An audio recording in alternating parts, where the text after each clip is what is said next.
Hello there, welcome to Critical Reviews. Today, I'm taking a look at In the Lost Lands.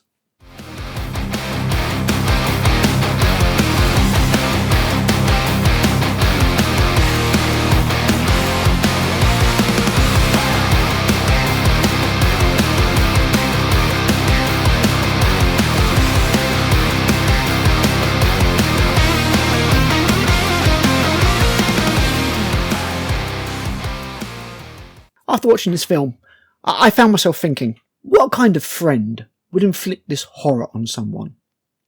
What kind of friend indeed? It all started with an innocent DM from someone whose identity I will protect, even though they don't deserve it. Let's call her Gracey. In the Lost Lands, any good? Hello, by the way, lol. Thought, let's have a look. Based on a story by G.R.R. Martin. Starring Milla Jovovich. Oh god, I bet the director is Paul W.S Anderson. Oh. And with that, the doorway to horror swung open. Still, I appreciate the fact that Gracey sought my advice in the first place, and a bit like this film's main character, I refuse no one. So, here we go. You have been warned. Here's your spoiler-free plot summary. In the Lost Lands, a post-apocalyptic Earth that is only ever really conveyed in desaturated colours with lens flare that would make J.J. Abrams wince, all of humanity lives in one city, ruled over by a draconian, brutal church. A manipulative queen seeks the power to shapeshift so that she can be with the only man that she loves. To this end, she seeks out a witch who does favours for a price. And this sends the witch looking for the guide, Boyce, who has a secret of his own. Together, they head into the Lost Lands to find and kill a werewolf. Oh man, where do I start with this movie? Let's start with the way it looks. It kind of screams mid-2000 action comic movie. The CGI is elaborate, yet rudimentary, and while the overall look is stylistic, it is not a style that's pleasing to the eye in the slightest. It's actually pretty ugly. And while there are a couple of flourishes that you would expect from any half-competent director, the film is unremarkable in nearly every single way.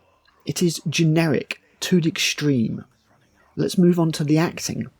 Dave Bautista is at least trying here. He's pretty much the only one that has anything resembling a performance, but his character is unfortunately generic as they come. Lonesome drifter. We've seen it all before. He does at least manage to emote here and there, though. Milla Jovovich may as well be an AI bot. Personally, I think she peaked with The Fifth Element. Lilu Dallas Multipass. Yeah. Multipass. Multipass. She knows it's a multipass. Lilu Dallas, my wife. We're newlyweds. Just met. Multipass. You know how it is. But her husband is going to keep casting her in things forever, so she doesn't really need to try, I guess. Here she is absolutely awful, flat and emotionless. A typical stoic action film female, and the action scenes are probably where she shines the most, although I am unsure of what is her and what is her stunt double. Then we have Amara Okereke as the Queen. She's terrible as well. She's only got a handful of credits to her name, and I have no idea how she got this job. It is genuinely some of the worst acting I have seen. I do not care about her or what she does. And why is that? Do not question me. I speak for the Overlord. Cersei, she is not. Fraser James does a little better as the patriarch of the church, and Ali Jova is at least having fun as the enforcer, but overall the characters are entirely forgettable, with flat performances and uninteresting and unconvincing rounding. I'll give Dave points for effort, but he can't lift this movie. On to the script. This film has some of the worst dialogue I have ever heard. I genuinely thought it might be AI produced at one point. I've not read the short story this is based on, but there's no way it's this bad.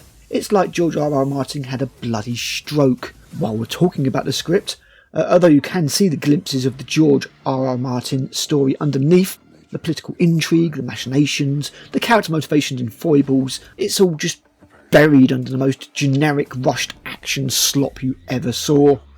Editing is choppy and rushed. There's even cuts that are used twice. going! Scour the river, that's where they're going! Burn it. Better and tighter editing might have hidden some of the dodgy effects better, but I don't think this film's really capable of being saved. As far as the score goes, I literally don't remember a single note of it. The world building is minimal to say the least.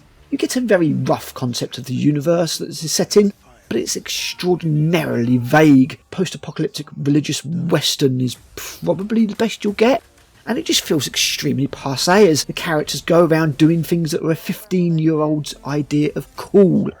Mila Jovovich is extremely upfront and centre, and she's clearly the main character, as her husband looks to make her look as good as he possibly can, but this isn't going to be a highlight in her resume by any means. As I've mentioned, this is an adaptation of a short story by George R.R. Martin, and although I have not read it, as I am on a George R.R. Martin boycott until he finishes The Winds of Winter, so basically never. I mean, I need to say at this point, I started reading A Song of Ice and Fire 25 years ago. Oh well, I've got over it. The hallmarks of his writing are here, but they are so clumsily presented that you'll see every betrayal, twist and death coming from a mile off. It's a real shame, as there are flashes of potential here and there, but in the inept hands of Paul W.S. Anderson, it's all wasted. And that's the main thing to take away from this in my final thoughts. For the Lost Lands is extremely consistent. Everything about it is a waste. It's set in a wasteland. It's a waste of George R.R. Martin's source material. It's a waste of Dave Bautista's talent. And in general, waste of all the talent of all the actors and everybody who works on it. But most importantly, it is a waste of your time. There are a few moments of action or a scene or two here or there that you might enjoy, but that aside, it is a soulless slog with little in the way of redemption. I was unsurprised to find out that it made a paltry $5 million on a $55 million budget before being consigned to the streaming scrap heap. And in all honesty, I predict that being a home for all of his future projects. Thanks for watching. I've been Critic Al, and I'll be back with another review soon.